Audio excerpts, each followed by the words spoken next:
Your book, God So Loved the World, discusses offering up our own sin. I've struggled for decades with desire and lust toward women. I've prayed, fasted, did novenas to rid this craving, but it never leaves.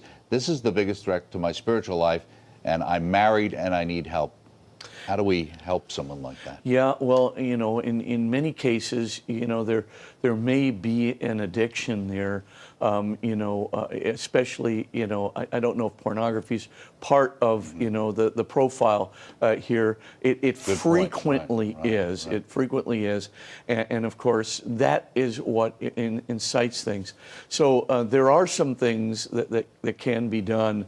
There are groups that literally get together where they just pair people off together, where you're with a friend and you call each other to the responsibility of not looking at these sites, of installing these sites, of letting your friend inspect the software where these sites are eliminated and so forth, so that your friend can call you to responsibility. But the first thing you want to do is if there is some kind of pornography or something involved in it, is try and get together with someone where you can call one another to some responsibility to use very easily accessible, available software that will cut out virtually every kind of pornographic site from, your thing. And also to get rid of, their cable channels that just call your friend's attention so that you're calling one another to not look at these kinds of things. Because, of course, they say, oh, pornography is a victimless crime.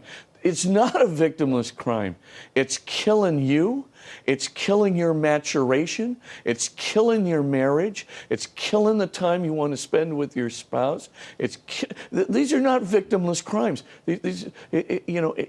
Of course, the propaganda is, from the devil himself. I'm convinced it goes in this direction.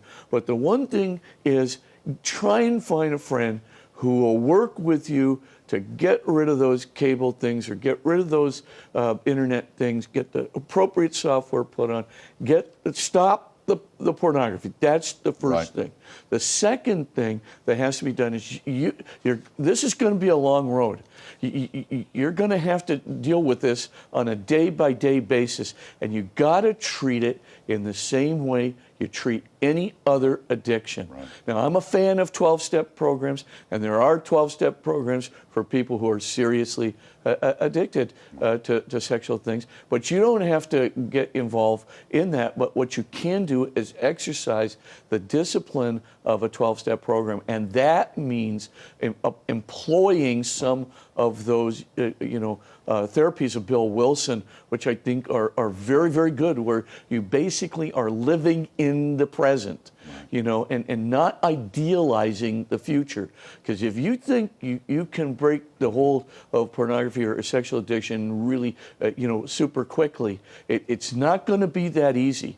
And there's going to have to be that same day-to-day self-assessment, self-measurement.